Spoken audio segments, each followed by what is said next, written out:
నా పేరు కృష్ణార్జునరావు. డొర్నకల్ మండలం ఉయ్యాలవాడ గ్రామం, మహబాద్ డిస్టిక్. అక్కడి నుంచి వచ్చాం. ఈ ప్రజాపాలనలో అప్లికేషన్ పెట్టుకుందాం. భూమి మాది అగ్రికల్చర్ భూమి. మాది 2 ఎకరాల 13 గుంటలు ఎస్టీ వాళ్ళ పేరు మీద పోయింది. అది అడిగితే ఎంఆర్ఓ గారిని అడిగితే అది నేను ఉన్నప్పుడు జరగలేదు. అప్పుడున్న పొజిషన్లో ఉన్న ఎంఆర్ఓ గారు ఏం చేశారో ఏంటో తెలియదు. అతనికి సంబంధించిన డాక్యుమెంట్లు కూడా మా దగ్గర ఏమీ లేవు. సర్వే నెంబర్ అతని పేరు మీద వస్తుంది. భూమి మీ పేరు మీద సర్వే కూడా చేయించాం. మా భూమి మాకే ఉంది.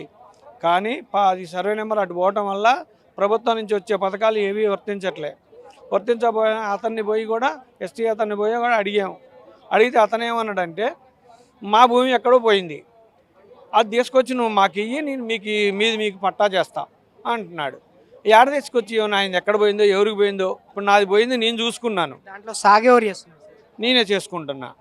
మొత్తం నేనే ఉన్నాను, పొజిషన్లో నేనే ఉన్నాను. దాదాపుగా అది వేరే వాళ్ళకి కౌలుకి ఇచ్చా, అది కూడా మాకే కౌలు తీసుకుంటున్నాను. మా పక్కన వాళ్ళు ఉన్నారు. దానివల్ల ఇప్పుడు అది పక్క సర్వే నెంబర్లు కాబట్టి ఆయన పేరు మీదకి పోయింది. మేము అప్పుడు పేరు మీదకి వెళ్ళడం మొత్తం ధరణి వల్లనే జరిగింది అంటారు సార్? 100% ధరణి వల్లనే.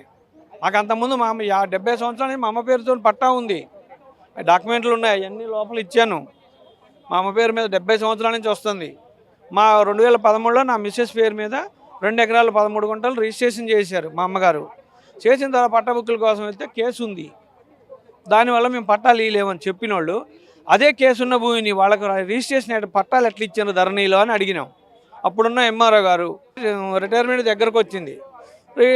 ఒక నెలలో రిటైర్మెంట్ అయిపోయింది. ఇక తర్వాత ఇంకొచ్చిన ఎంఆర్ఓ గారు ఏమన్నా నేను చేయలేదు, నాకు తెలియదు, నేనేం చేయలేను. వేరే అధికారులకు ఎవరికి చెప్పలేదు సార్ విషయం? నేను కలెక్టర్ దగ్గరికి వెళ్ళాను. కలెక్టర్ దగ్గర నుంచి మళ్ళీ ఎంఆర్ఓ గారికే రాశారు. ఎంఆర్ఓ గారికి రాస్తే నా చేతిలో ఏమీ లేదు. ఇక్కడ అంతా ప్రభుత్వం దగ్గర లాక్ సిస్టమ్ ఉంది. ఆ లాక్ తీస్తే మాకేమన్నా ఫర్దర్ ఆర్డర్ ఇస్తే మేమేం చేయగలం, అప్పటిదాకా మేమేం చేయలేము అని ఎంఆర్ఓ గారు చెప్పారు.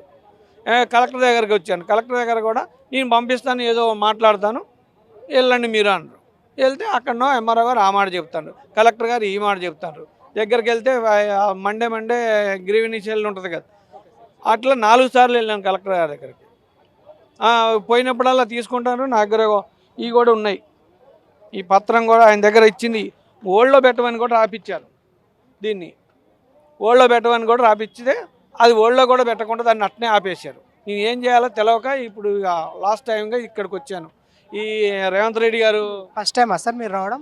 ఫస్ట్ టైం వచ్చాను ఇక్కడికి.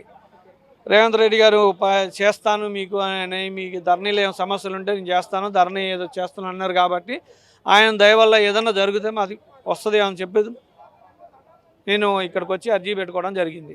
మీకు మీ భూమి సమస్య ఎన్ని రోజులుగా ఉంది సార్? 2013 నుంచి జరుగుతుంది. ధరణి వచ్చిన తర్వాత పూర్తిగా ఎస్టీ వాళ్ళ పేరు మీద పోయింది. ఆ ధరణి 100% ధరణి వల్ల మాకు లాస్ అయింది. 2 ఎకరాల 13 గుంటలు ఈ రైతు బంధు కానీ ఇట్లాంటి లోన్లు కానీ ఏమి రీచుకోకుండా అయిపోయింది. ఏం చేయాలో అర్థం కాక ఇక కలెక్టర్ చుట్టూ మండలం చుట్టూ తిరిగి యాస్ట్ వచ్చి ఇక లాస్ట్కి కాంగ్రెస్ ప్రభుత్వం వచ్చిన తర్వాత ఏమైనా చేస్తామని ధరణి గురించి చేస్తామని చెప్తే మా భూమి మాకు రావాలని చెప్పి ఫస్ట్ టైం ఇక్కడికి వచ్చాను. ఇక్కడికి వేరే వాళ్ళు తీసుకురు అని చెప్పేసి అంటారు కదా సార్, వాళ్ళ మీద మీరు ఎలాంటి పోలీస్ కంప్లైంట్ ఏది ఇవ్వలేదు? పోలీస్ కంప్లైంట్ ఇస్తే మేమేం చేయలేము, దాన్ని రెవెన్యూది కదా. పోలీస్ కంప్లైంట్ ఇస్తే మేమేం చేయలేమని పోలీసులు కంప్లైంట్ ఇవ్వలేదు. ఇక తీసుకోలే వాళ్ళు. మేమేం చేయలేము, మీరు పోయి మా ఎంఆర్ఓ గారిని పెట్టుకోండి అని చెప్పారు. దానికాడ ఇక వాళ్ళు ఏం చేయలేదు. ఎందుకంటే మీ భూమి మీదకి వస్తే మేము మాట్లాడడానికి వస్తుంది. సర్వే నెంబర్ మారింది అంటారు. మీ సర్వే నెంబరే మారి, మీ భూమి మీకే ఉంది, సర్వే నెంబర్ మారిందంటే ఎంఆర్ఓ గారు కలెక్టర్ గారు చేయాలి.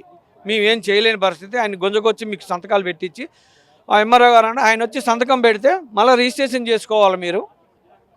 మీకు న్యాయం జరుగుతుందని చెప్పేసి అనిపిస్తుంది. మరి వచ్చాను, వాళ్ళు చెప్పిన మాట బట్టి నాకు న్యాయం జరుగుద్ది అనిపిస్తుంది. జరగాలని కూడా కోరుకుంటున్నాను. నాలాంటి అబాయకులు చాలామంది ఉన్నారు. వాళ్ళకు కూడా అందరికీ న్యాయం జరగాలని నా మూలకంగా కాంగ్రెస్ ప్రభుత్వానికి తెలియజేస్తున్నాను.